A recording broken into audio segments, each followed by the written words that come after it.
Hola, ¿cómo están? Esta es la clase número 9 de Historia del Lenguaje Cinematográfico. Hoy vamos a hablar sobre realismo soviético, que es la última vanguardia cinematográfica de los años 20 que tenemos pendiente. Hasta el momento no habíamos hablado nada sobre este cine ruso.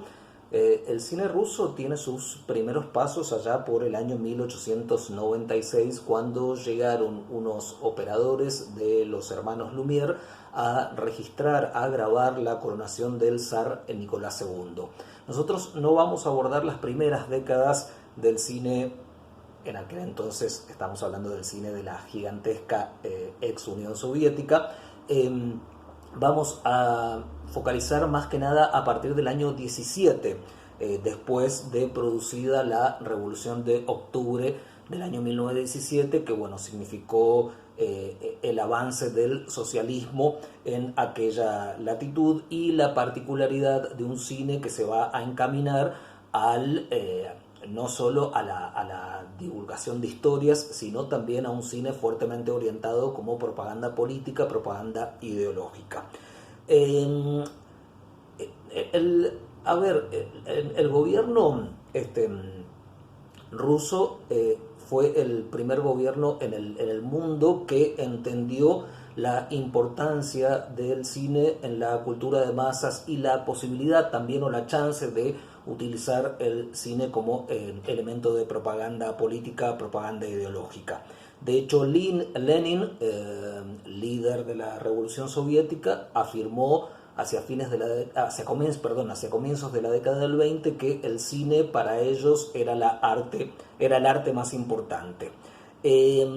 También tenemos que decir que hacia el año 1919 el Estado financia la creación de una escuela de cine, la llamada Escuela Cinematográfica del Estado. Eh, a su vez, en todo ese tramo de fines de la década del 10 y comienzos de los 20 hay una guerra civil en el gigantesco territorio de la antes llamada Unión Soviética, que bueno, significó una etapa muy oscura en la historia de aquel pueblo y a su vez de hambruna, ¿no?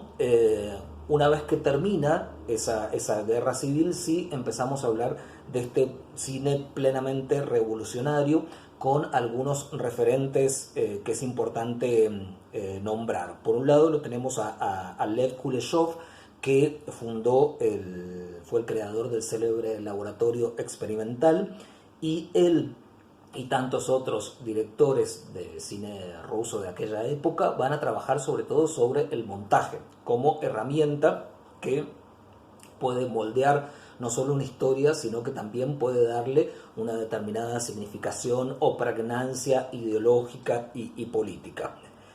Bueno, Kuleshov hizo un experimento que se transformó en un experimento célebre, que consistía en alternar el primer plano de un actor que permanecía con un rictus y que permanecía inexpresivo, y ese primer plano se iba intercalando con diferentes planos, ¿no? Un cortejo fúnebre, un plato de comida, una mujer, de manera tal que cuando proyectaban esa secuencia o esa seguidilla de planos, el espectador afirmaba que veía cambios en la expresión del rostro de este actor, que en realidad permanecía absolutamente neutral o inexpresivo. Con esto, lo que demuestra Kuleshov, para nosotros resulta una obviedad, obviamente, a esta altura, pero en aquel entonces él decía que el espectador no le da significación a cada plano de manera aislada, sino a la cadena de planos, y que va estableciendo una asociación. Hay una película muy divertida de Kuleshov, que si pueden verla, que se llama Las aventuras extraordinarias de Mr. West en el país de los bolcheviques, de los años 20, la película. Una suerte de parodia, hay una suerte de cowboy perdido en el territorio de la antes llamada Unión Soviética. También lo tenemos a Dziga Vertov, que fue un cineasta que se caracterizó por la realización de documentales. Vertov postuló la idea o el concepto del denominado cine ojo. Él decía que el cine debía apresar la realidad o captar la realidad, y debía captar de hecho aquello que el ojo no puede captar. Hay un material de él, un documental que es maravilloso, que se llama El hombre de la cámara, en donde, bueno, al único personaje que distinguimos de manera individual es a este camarógrafo, y representa la película una suerte de día muy activo y muy agitado en Moscú, ¿no? Con la cámara que está emplazada en lugares muy insólitos, de hecho, ¿no? Con planos picados, con movimientos de cámara. Bertov decía que el cine debía descartar el uso de actores, de guión, es decir, él iba por la idea de descartar el cine que se apoyara en el artificio. Es una suerte de vuelta a los Lumière, esta idea del registro de la realidad, pero desde un punto de vista más moderno.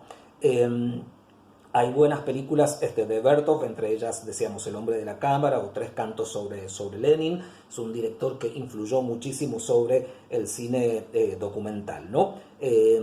Ahora, esto que él planteaba, que es esta idea de la objetividad integral, obviamente no era de lleno posible, ¿no? Porque en el momento en que alguien está optando por con la cámara captar esto y no lo que está sucediendo acá, ya hay una elección. A su vez, en el montaje, obviamente hay cosas que quedan fuera y cosas que se incorporan. Es decir, es muy difícil este postulado de él que tenía que ver con la captación absoluta de la realidad, que es un poco la idea que él tenía, ¿no? Descartaba, volvemos a recordar, guión, actuación, iluminación, ¿no? Planteaba un poco el tema del cine objetivo. Por último lo tenemos a Sergei Mikhailovich Eisenstein. Acá tenemos momentos de su legendaria El acorazado Potemkin. Esta es su película más conocida, del año 1925. Él también fue un gran teórico y postuló la teoría del montaje de atracciones o el montaje de choque. Tomando un poco lo que había mencionado Kuleshov, Eisenstein también retoma esta idea de combinar imágenes independientes. No es este caso porque esta es la secuencia de la escalera de Odessa, ¿no?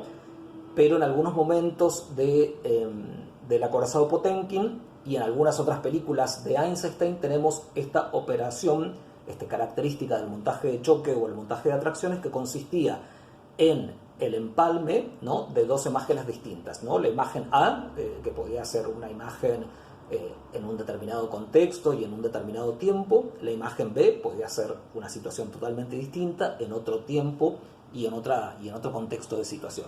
El choque de esas imágenes produce el concepto que el espectador extrae, ¿no?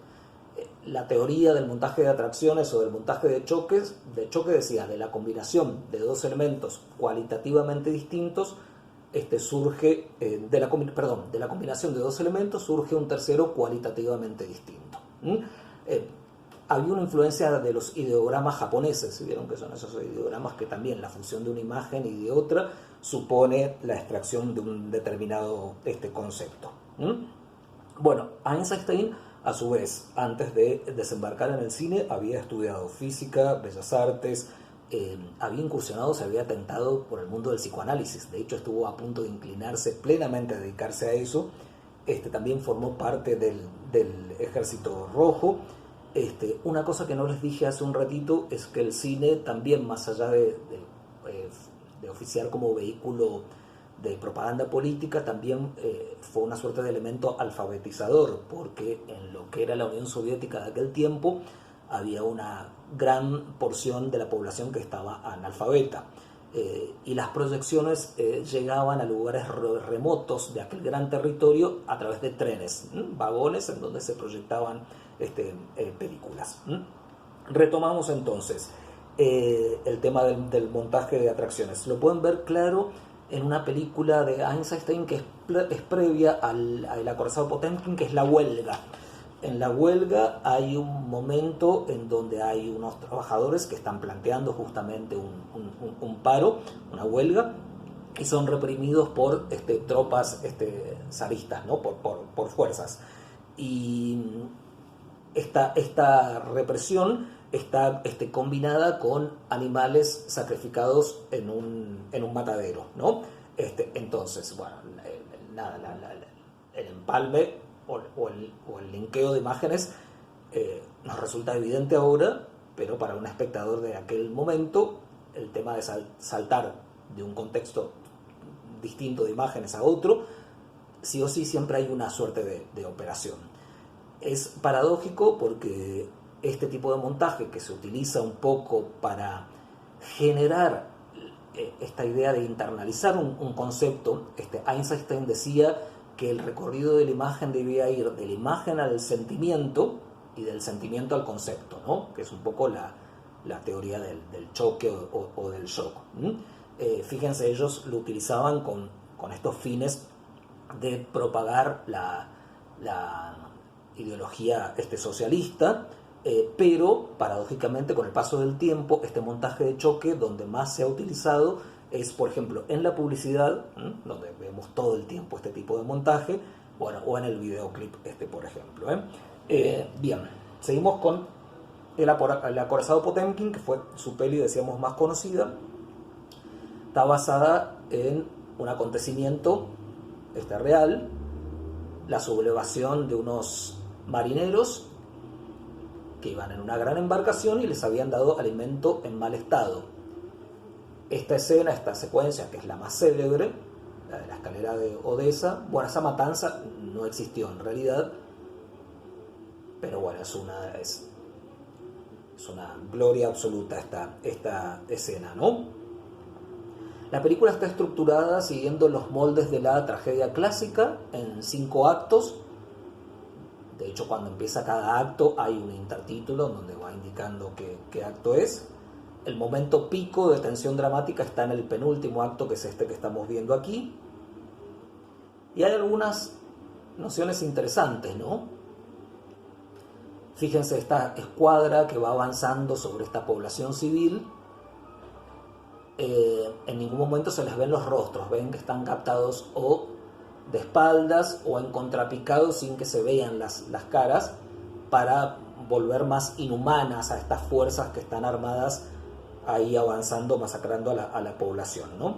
La película tiene un montaje rítmico con cerca de 1300 planos, hay 1290 planos en toda la película. Y bueno, uno de los conceptos interesantes que tiene es que no hay protagonistas individuales, tanto en esta peli como en la previa de Eisenstein, en la huelga. Los protagonistas de la historia son el pueblo, la masa, ¿no? Esto es cine plenamente revolucionario. Bueno, acá uno de los momentos súper icónicos de esta película, ¿no? A su vez, acá, por ejemplo, en esta escena, Eisenstein utiliza la noción llamada del tiempo artificial o del tempo artificial, ¿no? En términos plenamente realistas, si una escuadra así o un conjunto de hombres armados avanzan, tal vez en 2 minutos desaparece toda la gente de esa escalera. Y en la película esta situación está más extendida para generar este crescendo dramático.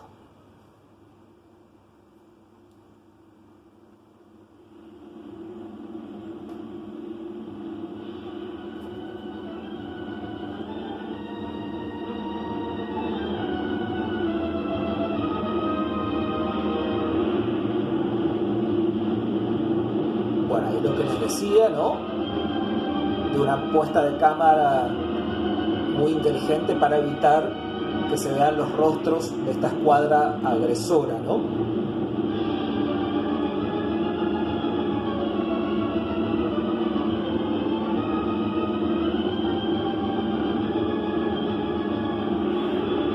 Bueno, en toda esta escena hay momentos de un traveling muy interesante. La película está orquestada más que nada con planos fijos, pero en esta escena hay traveling y alguna panorámica también, o algún movimiento, ¿no? Tipo de composición de planos con influencia de las pinturas del Renacimiento italiano, que Einstein en algún momento las mencionó o las ha evocado.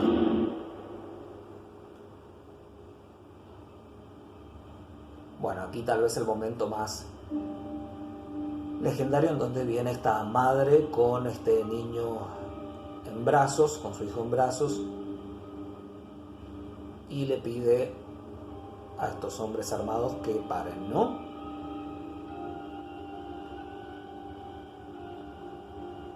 Bueno, una perfecta segmentación de imágenes, montaje cumbre, ¿no? Y ellos que disparan y avanzan.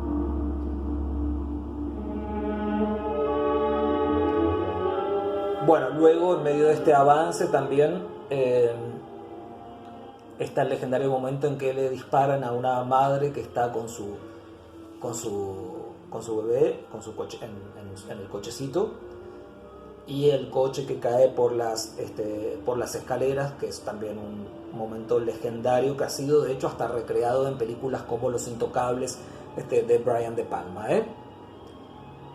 En esta película, no en este momento, pero sí en otras escenas, hay presencia de este montaje que yo les decía de atracciones o de choque, en donde se combinan elementos de diferentes contextos, ¿no? Y el espectador puede extraer una determinada idea. Hay presencia de algunos símbolos en esta película, como los leones de piedra que aparecen sobre el final en la peli, que son símbolos de rebelión, de revolución. Hasta el momento que les comentaba.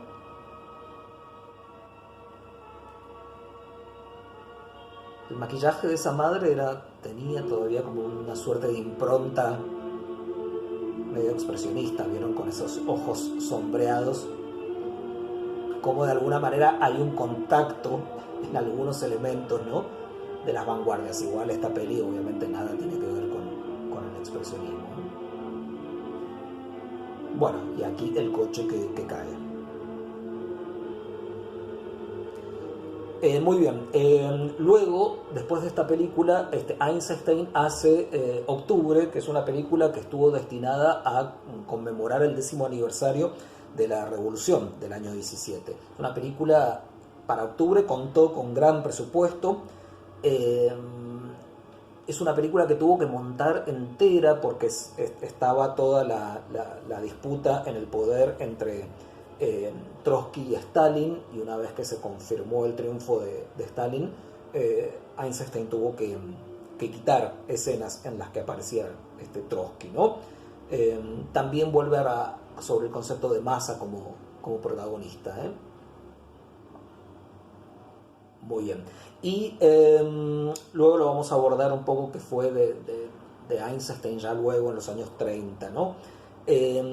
Por último, también tenemos que mencionar a Pudovkin, Vsevolod Pudovkin, que es un director que proclamaba un poco la noción de guión de hierro, ¿no?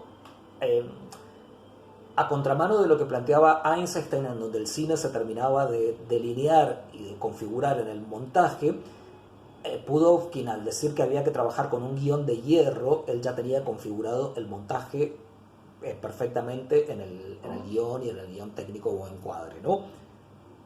Él filmaba tal cual había concebido en el guión. Hay una trilogía de películas de corte revolucionario, entre ellas la más importante fue La Madre, una película basada en novela de Gorky del año 1926. Muy bien, con esto hemos terminado toda la etapa del cine mudo. Nos encontramos prontito, vamos a arrancar con cine sonoro y vamos a hablar sobre los años 30 y 40. Nos encontramos prontito.